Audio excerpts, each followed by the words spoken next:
नमस्कार दोस्तों, आप लोग को पता ही है कि राजीव सरदेसाई और सौरभ द्विवेदी और भी कुछ पत्रकार हैं जो प्रधानमंत्री मोदी जी के घोर विरोधी है। हालांकि ये वीडियो पुरानी है, ये तब की वीडियो है जब लोकसभा में मोदी जी की पार्टी बीजेपी की सीटें कम आई थी और वह बहुमत से कम थी। तब नीतीश कुमार और चंद्रबाबू नायडू के साथ मिलकर एनडीए गठबंधन की सरकार बनी थी। हालांकि शुरू से ही ये सभी पार्टी एक साथ ही थी और एनडीए को पूर्ण बहुमत भी था। उसके बावजूद भी प्रधानमंत्री मोदी जी के विरोधी उनकी काफ़ी खिल्ली उड़ा रहे थे।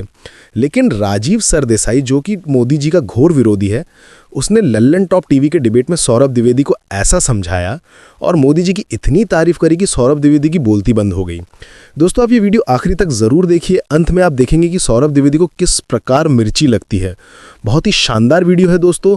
वीडियो अच्छी लगे तो आप इस वीडियो को लाइक और चैनल को सब्सक्राइब ज़रूर करें और कमेंट में अपनी राय और जय हिंद लिखना ना भूलें, क्योंकि जय हिंद लिखना हमारे लिए राष्ट्रभक्ति ही नहीं, हमारे लिए गौरव की बात है।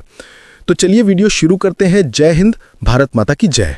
सरकार चला पाएंगे। आजकल मीम चल रहा है, मिली पिक्चर थी, जूली पिक्चर थी, दोनों के मीम चल रहे हैं, मिली जुली सरकार। और सरकार फिल्म के भी मीम। हाँ, और ये था कि मोदी जी केवल मेजॉरिटी गवर्नमेंट चला पाएंगे। अब देखिए, मैं मोदी जी को 34 सालों से जानता हूं। 1990 के दशक में, उस पूरे डेकेड में उनको जेन नेक्स्ट के सेकेंड रो में रखा जाता था। फर्स्ट रो में कौन थे? प्रमोद महाजन, सुषमा स्वराज, एक जमाने में गोविंद आचार्य भी थे। ये कहा जाता था जब तक और जहां तक ऑर्गेनाइजेशन है, नेटवर्किंग है, उसमें प्रमोद महाजन सबसे नंबर 1 है, वाजपेयी जी के करीब माने जाते थे। सुषमा स्वराज के बारे में कहा जाता था बेस्ट वक्ता, मास लीडर बनेगी, सोनिया गांधी को टक्कर दे रही है, बड़े बड़े चुनाव लड़ रही हैं। तब कहा गया मोदी जी मास लीडर नहीं बन सकते। क्या हुआ? एंड में मोदी जी मास लीडर बन गए। 2001 में मोदी जी गांधीनगर से गांधीनगर जाते हैं मुख्यमंत्री। तब कहा जाता है यार मोदी जी जो है ना, वो तो आरएसएस के प्रचारक है, कभी जिंदगी में उन्होंने चुनाव नहीं लड़ा है, वो क्या कर पाएंगे, कैसे मुख्यमंत्री बनेंगे? वो तो पार्टी वहां टूट जाएगी, उनको 1-2 साल में वहां से हटना पड़ेगा। क्योंकि वाघेला और केशुभाई के बीच में जो लड़ाई हो रही थी, उसमें मोदी जी ये लग रहा था क्या वो आगे बढ़ पाएंगे। क्या हुआ? 12 साल गुजरात में विदाउट अ प्रॉब्लम चल गए। फिर जब वो 2014 में दिल्ली आते हैं, पहले 2013 में प्रधानमंत्री के लिए दावेदार और फिर 2014 में प्रधानमंत्री बनते हैं, तब क्या होता है नैरेटिव?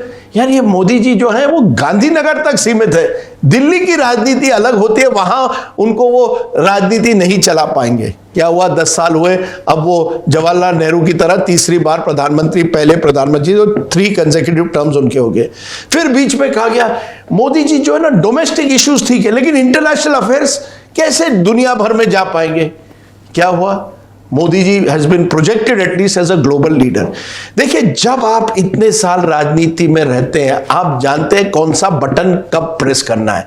मोदी जी में 2 मोदी जी हैं, एक ही व्यक्ति में। एक जो इंस्टिंक्टिवली एक डोमिनेटिंग फिगर है, सबको मुझे डोमिनेट, मेरा ही फोटो चलेगा और किसी का नहीं। हर फोटो में हिमांशु हंस रहे, लेकिन ये सच्चाई है। लेकिन दूसरी तरफ वो प्रैग्मेटिक है, नहीं वो प्रैग्मेटिक है, प्रैग्मेटिक आदमी है जो जानते हैं कब क्या करना है। अगर आज उनको चंद्रबाबू नायडू के साथ बगल में बैठना पड़ रहा है, उनके साथ उस फोटो ऑप में तीनों रहेंगे, जो 3 N's की बात हो रही है, नीतीश, नरेंद्र और नायडू, वो तैयार है उसके लिए।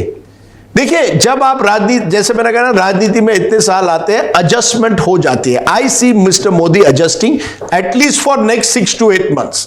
फिर वो अगर हरियाणा, महाराष्ट्र और झारखंड, इन तीनों में से 2 चुनाव भी जीत जाते हैं या तीनों जीत जाते हैं, then you will see Gujarat का शेर विल बी बैक। अभी जो है ना, शेर हैज डिसाइडेड कि थोड़ा बहुत इस जंगल में, इस पॉलिटिकल जंगल में, फिर से हिमांशु मेरे दोस्त स्माइल कर रहे हैं, इस जंगल में सबको साथ लेकर काम करना पड़ेगा। वो करेंगे जो भी करना पड़े, अपनी राजनीति, अपने पॉलिटिकल करियर को आगे करने के लिए मोदी जी करते। I call it Gujarati pragmatism. Gujaratis are very pragmatic. अच्छा राजदीप, लेकिन आपको ऐसा क्यों लग रहा है कि कोई भी प्रधानमंत्री नरेंद्र मोदी को अंडर एस्टिमेट कर रहा है? क्योंकि ऑल सेड एंड डन क्या है नैरेटिव? नहीं sir, all said and done पर 240 सीटें हैं, सबसे बड़ी बिल्कुल। पार्टी है और एनडीए अलायंस में ही गया था चुनाव में और अलायंस ने बहुमत तो हासिल किया ही नहीं है। नहीं, मैं इसलिए कह रहा हूं क्योंकि इतने सालों में मैंने देखा है। 2012 में मुझे याद क्या है कि 2000 राजदीप के ही सवाल है, राजदीप के ही नहीं नहीं नहीं, दैट्स नॉट ट्रू। आप एडिटोरियल कमेंट्स पढ़िए पिछले 30 सालों में। मुझे अभी भी याद है, मैं दिल्ली के किसी एक फंक्शन में था 2012 में। मोदी जी गुजरात का चुनाव जीते थे और उन्होंने हिंदी में भाषण दे दिया एज अ विक्ट्री स्पीच, जो उन्होंने गांधीनगर में लिया।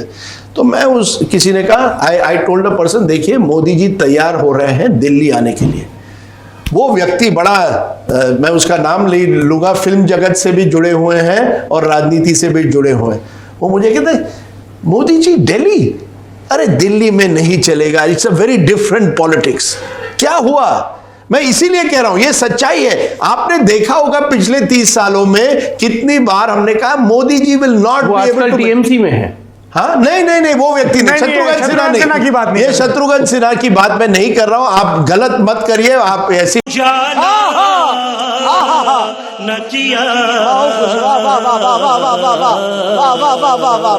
क्या बात है सर, क्या बात है सर, क्या बात, ये बात है। बात मत करिए, आप हंसते अरे रहते। इनका ब्लाइंड गेस था। नहीं नहीं, प्रॉब्लम क्या है, ये ब्लाइंड गेस करेंगे फिर ये जो है कोई इसी जितना मैंने कहा है उसको कोई नहीं, आज आपने मोदी जी ने बहुत अच्छा कहा है, वो क्लिप पे भी घूमेंगी। आप चिंता क्लिपों की नहीं, चिंता मत सच्चा- मार साले का खोपड़ी तोड़ साले का।